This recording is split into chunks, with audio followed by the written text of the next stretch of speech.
Looking for these better days. It is Football Friday, January 16th. I'm Scott Seidenberg. Here's what you need to know to make today a better day. It is the divisional round of the NFL playoffs, and we will break down each and every game as well as some exotics for the entire weekend. Mackenzie Rivers joins me on this Football Friday episode of Better Day, presented by FanDuel. And Mac, it is always said, and I Yes. do believe it, that when it comes down to the NFL playoffs, the lines are as sharp as they're going to be. We also have to acknowledge that there's more liquidity in the market as well, with new money coming in and more people betting on these standalone showcase games. Right. That being said, is it beneficial for us as bettors to find other ways to find edges in these games as opposed to trying to beat the market lines here? You know, I think you can have your fun and you can have success in both because, yes, it might be the sharpest lines or as sharp as any other lines, but it's also the best weekend of football. So you're doing yourself a disservice if you're not on some of these sides and totals because, I mean, that is when when you feel like you have a handle of the sport, that is my favorite way to get at it. Well, let's take a look at this weekend. What we're going to do is we're going to go into each and every game. We'll talk about the prop angles. We'll talk about the best bets, the leans, and then we'll also get in at the end to the weekly leaders, courtesy of our friends over at FanDuel. Let's get things started off with a game that we will see at 4:30 p.m. Eastern time tomorrow. That is the Denver Broncos hosting the Buffalo Bills. And currently up on FanDuel, Mackenzie, the Broncos 1.5-point favorites, total of 46.5. There had been a lot of questions and debate all week as to where this line would close. Would the Broncos close as home dogs, which is kind of unprecedented in the divisional round of the playoffs for the team that had the bye as the number one overall seed? It's only a handful of times it's happened. Or would the Broncos close as favorites? Well, here we are, a little over 24 hours away from kickoff, and the Broncos 1.5-point favorites up on FanDuel over the Buffalo Bills. Do you agree with this line?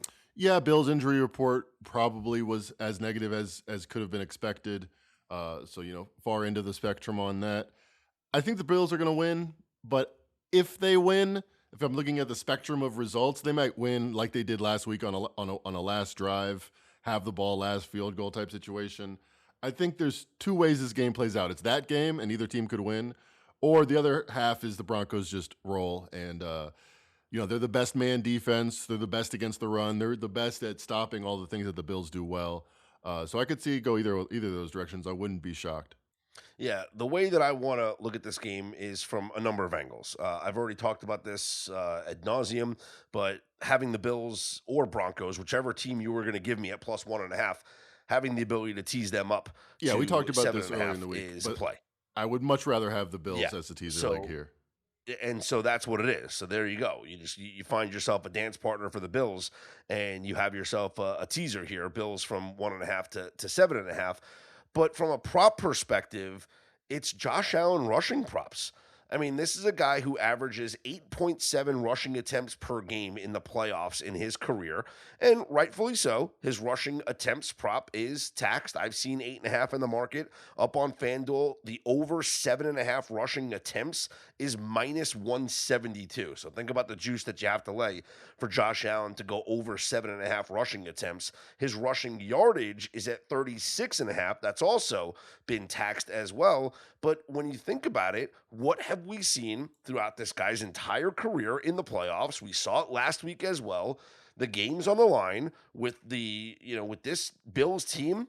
Josh Allen is Superman. He does everything himself, and it wouldn't put it past me to see him run it at least 10 times in this game coming up tomorrow. So you think that he did go under this prop last week as far as yardage? I know he had the 2 touchdowns. He went under the yardage, but he went over the attempts. Okay. He had 11 rushing attempts last week. He had 2 kneels, but 9 total. Yeah, I mean, he's going to get kneels if he's going to win these games close, like we expect. Yeah, I don't mind that angle. Yeah, I mean, he might just be completely healed at this point too, and it's 10 yards short. Yeah. Yeah, I know that the attempts is taxed, right?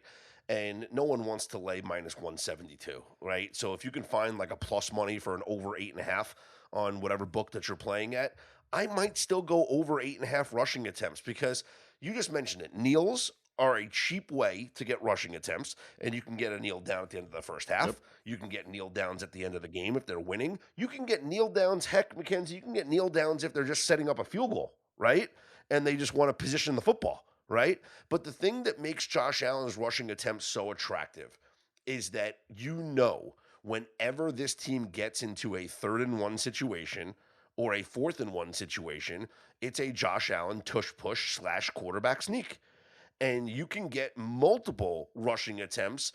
If let's say they get stuffed on 3rd and 1, they're just going to do the exact same play on 4th and 1. You can literally get 2 rushing attempts right there. Anytime it's at the goal line, you have the opportunity for him to get rushing attempts, and then there's just the other ways where naturally over the course of the game he runs because he's scrambling. So And I think Josh Allen rushing attempts, as taxed as it is the best bet. I think in either of the scenarios that I laid out, if it's a close game that the Bills win or if the Broncos roll, you get this over. The one scenario I don't see it cashing is what I don't think happens. Wondering if you could see it happening. Maybe the Bills just win by 14 here. Maybe they're just way more playoff No. experienced. First time quarterback, even though it's a divisional round in Bo Nix. I don't really see that either in Mile High. I don't see it. I think this is either this is a competitive game or the Broncos win by a touchdown. Like I don't think this is a Bills blowout win over the Denver Broncos. So I think Josh Allen rushing attempts, yes, it's juiced at 7.5. If you can find plus money at over 8.5, that would be the play for me rather than the rushing yards. Bo Nix. Let's look at his rushing attempts. It's at 5.5, and up on FanDuel, you actually get plus 128 for over 5.5 for Bo Nix. What do you think about Bo Nix going over his rushing attempts? I think it's actually maybe more highly correlated to him being in the playoffs. Josh Allen's going to be Josh Allen in a lot of big moments. But Bo Nix, I think, as a younger quarterback, that's the stigma behind them that they're going to result to going to their legs early. I know he's like 26 as a second-year quarterback. But I mean, look at it. Josh Allen, 6.8 on the season is his average, and they're setting it at about like 8. With Bo Nix, he's averaging 5, and with the VIG, it's pretty much like 5.1. So really no inflation for him being in the playoffs, despite what I think is more of a trend. Yeah. Younger So quarterbacks I'm being in going to the go playoffs. both of these quarterbacks. Yeah, I'm going both quarterbacks over their rushing attempts, kind of like we played in the Bills game with the Jaguars, with both Josh Allen and Trevor Lawrence cashing those. Any other prop angles that you like here between the Bills and the Broncos? Maybe in the same vein, Bo Nix passing yards under is something I'm looking at. Okay. Just Any specific reason, or you just I mean, I know it didn't work out with Caleb Williams and Drake May, but it's a pretty convincing trend. Under 40% ATS for quarterbacks in their first playoff game. I guess. Oh wow, this is not his first playoff game. He got blown out by the Bills last week. I mean, last year. My bad. yeah last year? Yeah, Yeah. we don't edit. Yep. So let's see. Sean Payton, during his press conference, told reporters that he spent some of the bye week looking at every snap on offense from the past 2 seasons, and he wanted to see the type of routes that Bo Nix had the most success with. And he believes that Bo Nix is ready for a playoff run. The quote was, quote, glad he's ours, end quote. So maybe you don't want to go under Bo Nix passing yards, Mackenzie. He's seen every play. Maybe he could be ready. I mean, I've just generally So been wrong we about have Bo Nix. I've been on the wrong side of that train. He's pretty good. Yeah, so Broncos minus 1.5, total of 46.5 for the first game of the divisional round. Second game of the divisional round is going to be on Saturday night, 8 o'clock Eastern time, where we will see it'll be the 49ers at the Seahawks for the 3rd time this season. Seattle is a 7-point favorite up on FanDuel, total of 44.5, and yeah, there was a possibility of Fred Warner coming back for the 49ers. That is no longer a possibility. Fred Warner is out for this game for San Francisco. We know, Mac, that Kyle Shanahan and the 49ers have owned this matchup, week 18 aside, right? Mm-hmm. But they have owned this matchup historically with the Seattle Seahawks. We also now know that Sam Darnold is dealing with an oblique injury, which is very interesting They did not play last week. Darnold said the injury occurred when he felt it during just throwing during practice. And he left practice as a precaution. He's listed as questionable on the injury report. He's playing. He said he's 100% playing, but an oblique injury now built an excuse for Sam Darnold. What's your take on this matchup, Mackenzie? What do you think we see play out here in Seattle? Sam Darnold and Mike McDonald will no doubt say, letter of the law, we have to report everything. It's no big deal. Little scratch, but we had to report it because we're official and we do what official things do.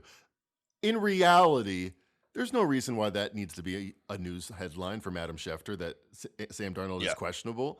It is a built-in excuse. They are building an excuse, and that's because they're scared. Fred Warner or no Fred Warner, I thought Trent Williams said it best when it's the inspiration of him getting out on the practice field is what motivated the team as much as his talent would have helped. And this is, I don't know.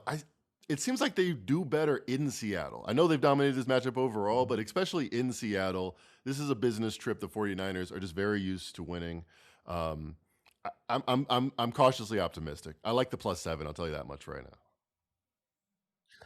Sam Darnold in his 2 games against the 49ers this season, in week 1 threw for 150 yards. Fumbled at the end. In week 18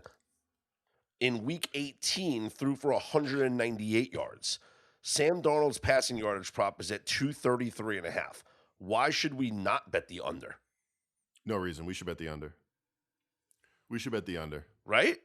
I mean, the Seahawks do not That's the want play. the biggest game of their year was also week 18, and they do not want Sam Darnold to win this game. They want the very mediocre front line and linebacking core without Fred Warner of the 49ers to be the story. You take it out of Sam Darnold's hands. Yeah. Again, looking at all the different game scripts, 49ers win, Seahawks get blow them out. Again, I think those are the 2 scenarios. Sam Darnold goes under this prop. 233.5 will go under Sam Darnold passing yards. For Brock Purdy, he's at 227.5. In week number 1, he threw for 277 yards against Seattle. In week 18 in the loss, 19 of 27 for only 127 yards and an interception. Which Brock Purdy do we see in this game tomorrow? No Trent Williams, probably outside of McCaffrey, the most important 49er offensive player. Ricky Pearsall, not certain. He would be a big addition, but he's still question mark. No props for him. He's probably doubtful. I think I would lean over, but it could be a repeat of very, very tough times for the 49ers offense. I think Trent Williams being back, though, is a big deal. Yeah, so you're saying that him being out in week 18 was the reason why Purdy threw for Yeah, only if you just say, like, what's the 127 main yards. difference between week 1 and week 18? It's not Purdy's maturation. It's not any of that. It's, we didn't have our second most important offensive player, Trent Williams. Mm-hmm. Okay. For Christian McCaffrey, obviously you can go back to the well every single week with his combo, rushing and receiving yards, just how important he is to this offense. He is at 110.5 rushing and receiving yards. We can look at his performance. Obviously, week 18 was not a good performance against Seattle. Here. And you mentioned Trent Williams not being there in that game. He had 6 catches for 34 yards. He had 8 carries for 23 yards. In week number 1, McCaffrey had 22 carries for 69 yards, 9 catches for 73 yards. Do you want to go over or under Christian McCaffrey combo, rushing and receiving yards, 110.5? I want to go under. He crept over this number last week versus a defense I don't think as good as the Seahawks. I got to say, though, I would be happy at some sort of hedge or split bet where I think his receiving yards goes over, and I think if anything, his rushing yards goes under. Okay. Because they're in a desperate situation. They want to run the ball 38 times. They might run it 20 for 60 yards. But their rushing attack has very much been like, well, okay, let's get to 2nd and 8 rather than creating anything explosive of late. McCaffrey, 51.5 receiving yards. His receptions prop is at 6.5. You get plus 112 up on FanDuel. I like it. I like it over. You know what I also like in this game? How about Jacob Tongas? He's at 37.5 receiving yards up on FanDuel, but I think I'd rather go Jacob Tongas longest reception over 15.5 yards. We How does that know not that in the hit? games where well, that's what I'm saying. Well, listen, I've seen Well, there's ways. how can it lose? I've seen you lose. Like, yes, I've seen it happen. You can lose. I've seen you lose. But we know Is that that in the from something? games without George oh, yeah, there's a lot of things. Rounders to be whatever. In the games without George Kittle, like he plays a major role in this offense. He had a 23-yard reception against Jacksonville. He had a 16-yard reception against Tampa Bay. He had an 18-yard reception against the Bears. And then in those games without Kittle, he had 7 catches for 41 and a touchdown, 6 for 58, 7 for 60. So you just wonder, like, is Tonjes, do we just go, forget it, maybe over 15 and a half for the longest reception, or do we just go over his yardage at 37 and a half? I think both. I think they I have mean, I think both hit. they You're have right. their play sets. They like we were saying they're intent on running, whether it's working or not. A lot of that is involved in getting the tight end involved. So I think they keep that Yeah, they keep I those think. packages in. Yeah, I think that Kyle does. I think Kyle doesn't change the plays. Like he just thinks like, all right, so Tonjes is maybe not as athletic or great as George Kittle, but Next man up. like he's still going to run the routes. Right. He's still going to run the routes. Yeah. Every Friday from 6 to 7:30, it's NBA Happy Hour on FanDuel, your pregame for the weekend. We're talking limited time specials you won't want to miss. Boosts, bonuses, surprises, all dropping in the app during happy hour. So before tip-off, check the FanDuel app to see the week's special. Then, make your move before the shot clock expires at 7:30 Eastern. It's the perfect way to start your weekend. A little basketball, a little action, and a whole lot of Friday energy. That's NBA Happy Hour, every Friday from 6 to 7:30 p.m. Eastern, only on FanDuel, official sportsbook partner of the NBA. Must be 21 and older and present in select states. For Kansas, in affiliation with Kansas Star Casino, or 18 and older and present in D.C., Kentucky, and Wyoming. Opt-in required. Rewards are non-withdrawable. Restrictions apply, including bonus and token expiration, leg requirements, and max wager amount. See terms at sportsbook.fanduel.com. Gambling problem? Call 1-800-GAMBLER or visit rg-help.com. Call 1-888-789-7777 or visit ccp.org/chat in Connecticut or visit mdgamblinghelp.org in Maryland. Hope is here. Visit gamblinghelplinema.org or call 800-327-5050 for 24/7 support in Massachusetts or call 1-877-8-HOPE-NY or text HOPE-NY in New York. All right, let's move on to Sunday, Mackenzie, where the Houston Texans will take on the New England Patriots. And they're currently up on FanDuel. The Patriots 3-point favorites with a total of 40.5. I should mention the games on Saturday, no weather impact at all. The games on Sunday, possible weather impact. We could see some snow in New England. We will have freezing temperatures in Chicago with the potential of snow showers in that game as well. So, Patriots, 3-point favorites at home up on FanDuel against the Houston Texans, low total of 40.5. I've been saying all week that if it's a 3.5, you got to take the Houston Texans. At 3, I don't know. I still lean towards Houston +3. We know defense travels. I was thoroughly impressed by what I saw, last week. What do you think about this matchup? And does Nico Collins still being in concussion protocol, likely not going to play, does that impact your handicap here? Of all the teams last week, if you just looked at non-turnover offensive EPA, the Texans were number 1. I just finished listening to the NFL Ringer in the first 10 minutes podcast, and the first 10 minutes of it were how bad CJ Stroud and the Texans offense were. They were actually number 1. They had, some fumbled snaps. They fumbled in the red zone. They had 3 turnovers. But they put up 30 points for a reason. I know they got a pick 6. I'm not certain, and the Patriots in their first playoff game, 16 points, workman-like win. I'm not sure the Texans are just the better team. Are we sure that, no Nico Collins is a downgrade, but if you look at their season-long stats, they weren't the best offense in a given week many weeks. Their offense has been trending up, really, since they started that win streak with Davis Mills scoring 38 points in that comeback win over the Jaguars. I think the Texans are underrated here. Neflo has them as half a point worse than the Patriots. I think I give more credence to their recent performances with Stroud. I think they're a better team than the Patriots. unless you think the Patriots have the best home court field advantage because it's a warm weather team going to a cold destination in Boston, I don't see how this line makes sense. I think the Texans are at least as good. This line should be 2.5. You're getting a free hook. All right. So we go Texans plus the 3. That's my favorite side of the week. That's your favorite side of the week. Yep. Okay.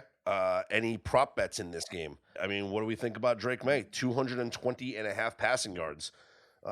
If it's gonna be, if we think the Texans have their way, do we see him go over this number? Yeah, like I said, I think I agree. I think that actually, I mean, I think it might be an over game in general. The weather isn't terrible. I think I like both of these quarterbacks over. CJ Stroud at 210. I could see this actually being like a game that opens up a little bit, even though they're ostensibly defensive teams. For the rushing numbers, Drake May's at 35.5 rushing yards. CJ Stroud's at 10.5. Boy, we were wrong on CJ Stroud last week. He didn't run at all. Rushing attempts, Drake May's at 7.5 plus 116 up on FanDuel to the over. CJ Stroud's at 3.5. As far as the Patriots running backs are concerned, and you never know who's going to have the hot hand and who's going to get the bulk of the carries, but Travion Henderson, 36.5 rushing yards. Ramondre Stevenson, 37.5 rushing yards. Woody Marks for the Houston Texans, 55.5 rushing yards. I kind of want to play like a Drake May over rushing attempts. 8 rushing attempts for Drake May. Is that too many? No, I don't think so. I think any quarterback, modeled after Josh Allen's going to run more in the playoffs. But I think younger quarterbacks in general, again, are more likely to do that. Settle those nerves a bit. Yep. Drake May, 10 carries for 66 yards in that win over the Los Angeles Chargers. Yeah, I think, again, I'd rather go with the attempts than the yardage because there's so many different ways that you can get the attempts here, but with kneel downs and quarterback sneaks and whatnot. So many ways you can steal attempts. That's always the way I lean here. All right, let's talk about the final game of the weekend. That is the Los Angeles Rams at the Chicago Bears, currently up on FanDuel. Rams, 3.5-point road favorites, total of 48.5. I like the Rams a lot in this game, Mac. Okay. Because I think you play the Rams in the first half, and I think we play the Rams in the full game. What the Rams are not going to let happen is what everybody has let happen against the Chicago Bears, and that is the Bears coming back in the fourth quarter. Okay. Now, they're going down in all of these games. They're losing in all of these games, so maybe that has something to do with Ben Johnson and the script, and maybe Ben Johnson's just that good at making the second half adjustments. But what the Rams have... like, when it's 4th and 8, I got to play. Caleb Williams, fade away like Michael Jordan, and hit this guy. Maybe. They practice too. They work on in practice. But what the Rams have is an elite offensive line and an elite running game where they could milk the game with a lead and not allow the Bears to come back on them. Okay. So I think that this is a spot where I don't think the Bears come back in this game. It must be said, though, that the Rams gave up a 19-point lead early in the season to the Eagles and gave up, I think, a 18-point lead to the Seahawks. They've blown big leads for whatever reason. I mean, they've had a lot of big leads because they're the best team in football. I tend to lean to the over and to the Rams as well, but I would not be saying, okay, the Rams are up 14. We know they're going to take it seriously. They were up 14 against the Panthers and needed a last minute drive. So I think they are. I think this is a game of fireworks. Bears at any point are going to be concerned that we're going 19 degrees, snow showers, 12-mile-per-hour winds. Okay. No, we're still going over. No, that's not nothing on the lake. That's not nothing on the lake. That's something to consider. It's not one of my favorite plays, but I would lean over. But the crazy that the number is still 48.5, given the weather, and it's still 48.5, which goes to show you that maybe if it wasn't for the weather, is this number in the 50s? Yeah, if this is in LA, it's 52.5, if not 53.5. These are the best. Recently these are the best offenses in football. It seems like, except for the Packers, but they're out. I just think the Rams are the most complete team. I think the Rams are the most complete team. Passing yardage, Stafford 267.5, Caleb Williams 219.5. What do you think? I like Stafford over. It's high, but Jordan Love threw for 304 touchdowns. I think Stafford's better. think his weapons are way better. Puka Nacua, best player in football this year. The Bears are like 25th on the season in like every defensive metric that I care about. The ones I don't care about, they're like number one in, like deflections and tip turnovers and opponents missing on fourth down and stuff like that. Just basically blind luck, in my opinion. So I think the Rams offense is best matchup of the week here. Are they slowed down because they're a warm weather team? I mean, that's the question. That's definitely the one issue about why the Rams aren't 6.5 here. What do you think? I want to lay with the Rams. I think the Rams are the right side. I think the Rams win this game and win with margin.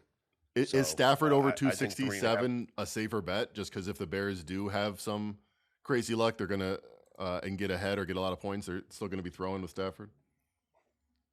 I kind of like his overpassing yards. And I rarely like a overpassing yards, but I just don't see them slowing down at any point.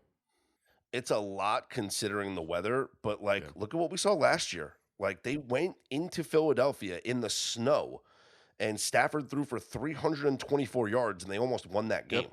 So they don't call them snovers for no reason, right? So if it's not that windy and I don't care about the cold, then maybe this game does go over. And if it does, grew up in the NFC North, Stafford. Over 267. Big hands. He's ready for the moment. I mean, how many times has he played in Chicago, right? Yeah. Like think about Stafford. Actually, can we look this up? I remember one time in Chicago, it wasn't in the winter, it was in September. He threw to Calvin Johnson. He scores. Rolls around in the end zone a couple times, and you know what? They called it back, and the Bears won. Craziest day in football. Wait, really? Yeah, you remember that? That changed that's football. The one where, that's the one where we don't know about what's a catch and what's not a catch. If you slam the ball too aggressively onto the turf, that one incomplete. Is that one worse, or is the Dez caught it worse? The Dez has caught it worse because he actually, even though he dropped it, he actually never hit the ground. It should have been a catch a million times over. I'll take that to the grave. I know. He dropped it after he rolled over with the ball. So Stafford, I have his splits against the Bears, but it doesn't say about like in Chicago or out of Chicago. Just his career against the Bears. He is 12-10 in his career against the Bears. 35 touchdowns, 24 interceptions. Let's see. In outdoors, Stafford in his career, 36 wins, 43 losses, 132 touchdowns to 67 interceptions. And so there you have it. There's some splits there on Matthew Stafford. Okay. So he did throw for 400 yards in Chicago in December 2020. So there you go. Not worried about it. Okay. Let's take a look at some divisional round exotics. And these are courtesy of the FanDuel Sportsbook. So we just talked about Matthew Stafford passing yards. The most passing yards in the divisional round, Stafford is the favorite at plus 200.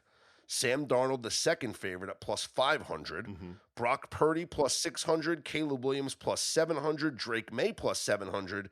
Josh Allen 10-1. Who is your bet to have the most passing yards for the divisional round this weekend? That's crazy. Josh Allen 10-1. But I mean, who's he going to throw to? That's actually probably a sharp line. I think Purdy. What do you say? 4-1, 6-1?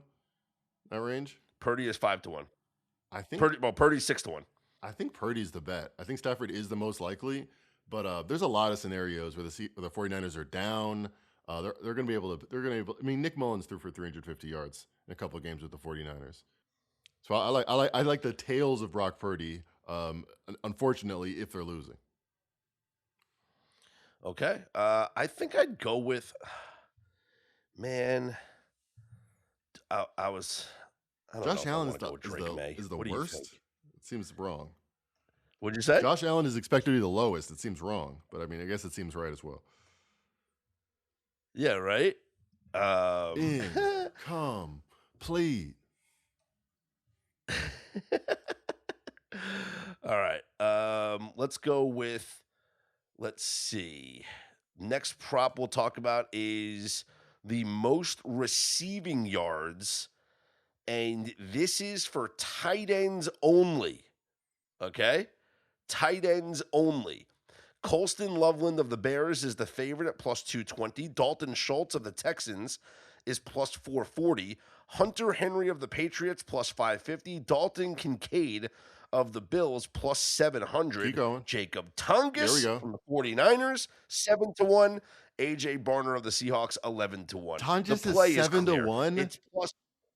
I thought it's he might plus be like 700 20 on to 1, Tongus. but I'm still betting. They know, and they tried to adjust, clear. but they didn't adjust enough. He's going to have 80 yards, It's which might not be clear the that's most, the but play. at 7 to 1. It's not even close. Yeah.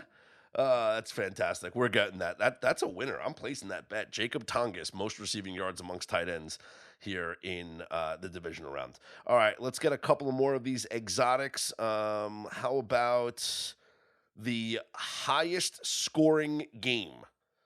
Rams and Bears plus 174, Bills, Broncos plus 250, 49ers, Seahawks plus 280, Texans, Patriots plus 450.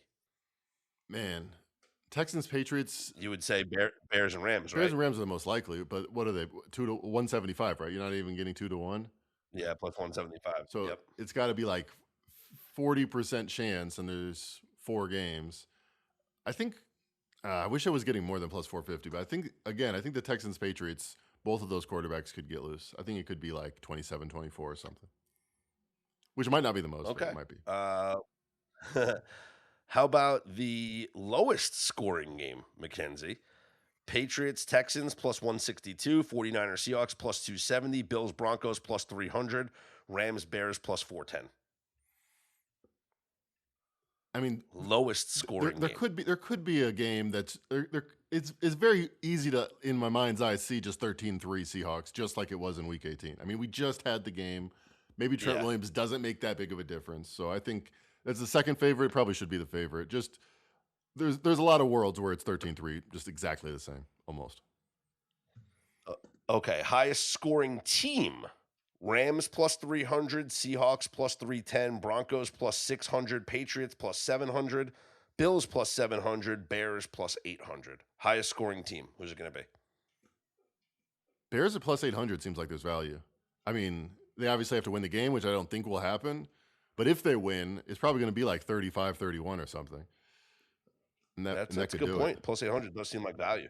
I mean, they're plus 260 or whatever to win the game, or plus 200. Yeah. Yeah, it's an interesting way. You know what? It's an interesting way to take Bears money line, right? Right. So instead of getting instead of getting right now plus 166 up on FanDuel for the money line, you can just bet them plus 800 to be the highest scoring team of the week. Because if you think that's going to be the highest scoring game, and if they win that game, then by default they'd have to be the highest scoring team of the week, right? Okay. Very likely. Lowest scoring team. 49ers plus 300, Texans plus 320, Patriots plus 600, Bears plus 600, Bills plus 750, Broncos plus 800, Rams plus 1,400, Seahawks plus 1,500. 49ers are the most likely. Again, they scored 3 points in this matchup 2 weeks ago. But value, I think there's a chance Bo Nix might just turn back into a pumpkin. He scored 7 points in his first playoff game, which he did play, Scott. A lot of people think it's his first playoff game. They would be wrong. But I think Bo Nix in his second playoff game might get smoked just the same against the same team. So 800. I like it. Plus 800. Yeah, it's a lot of value. He could score 7. Plus 800. Yeah, take a flyer there. All right, that'll wrap things up on this episode of Football Friday here on Better Day. We will have picks put up on the website, up on betterday.com throughout the weekend. Plenty of prop bets galore coming for these games. Some of the props we've already given out here on this pod, but we will certainly be reaching out to our network and see what everybody else likes for these games coming up this weekend. And a reminder, just because it's the playoffs, you don't have to bet every single game. Don't overextend yourself, right? Like edges are going to be a little bit more difficult to find. Let's make sure that we place the best bets for this weekend and not just rush to make sure we place all of the bets this weekend. So let's cash together. For Mackenzie Rivers, I'm Scott Seidenberg. Here's hoping you make today and every day a better day.